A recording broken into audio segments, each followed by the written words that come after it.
The events of Ferguson, Missouri sent a shockwave of unrest and racial tension across America, one that was felt most recently in Baltimore. Bishop T.D. Jakes, senior pastor of the Potter's House in Dallas, Texas, agrees that while we need to fix the criminal justice system, the church has to speak up and address the issues facing the black community. I don't want to get political here, and you don't either, but the black community or minority community have been having conflicts with the police, for instance, the Ferguson situation. How do you teach people how to relate to the policeman who is, the scripture says, is a minister of the gospel? But there's a balance in here somewhere that we seem to be missing, and it's running into issues and problems for us. Boy, if we start down this trail, this is going to be a long, winding road. Okay. So I don't know whether I should buckle my seatbelt or you, but let's go there. All right, go ahead. I think that what we're seeing on the sidewalk is a symptom of a far deeper, more important issue.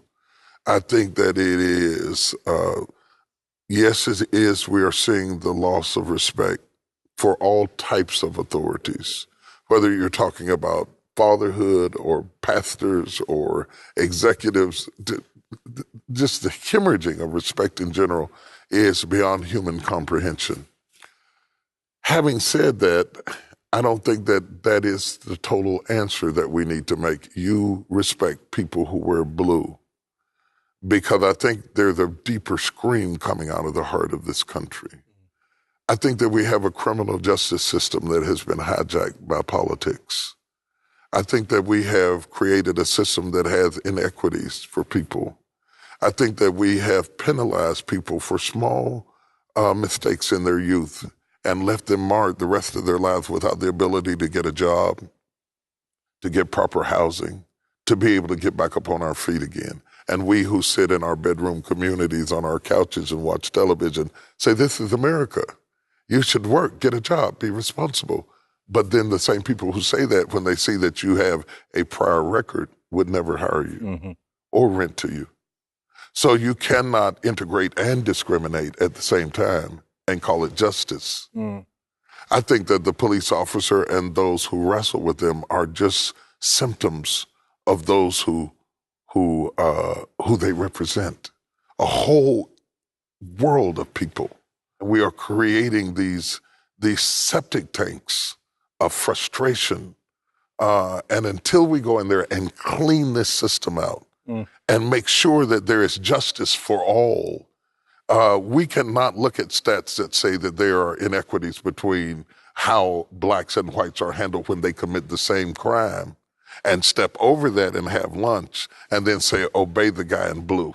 If we are going to be not just spiritual, but intelligent people, we have to take up the cry of the disenfranchised, no matter the color, and work to do things in a way that is fair and just for all people.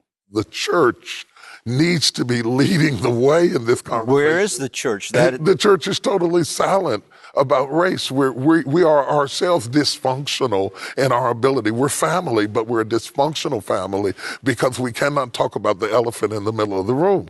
Right. And until we do, then the people in the street are taking up the conversation. And I think that they are God's judgment on a silent church. Whoa.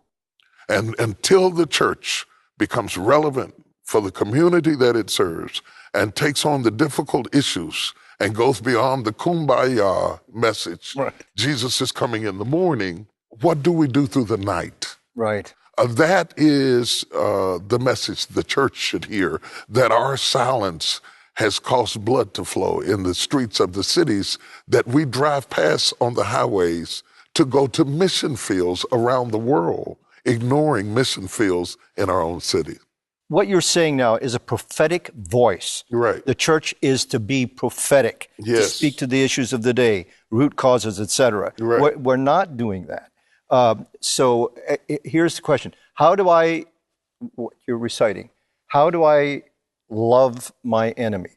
I think that love begins with the common human experience that we all have. And I think that the loving your enemy gets down to the basic human issues: air, water, lights, food, family, basic human essentials. At least let's love on the level that we exist and then debate on the level that we think. But we have lost all respect and civility.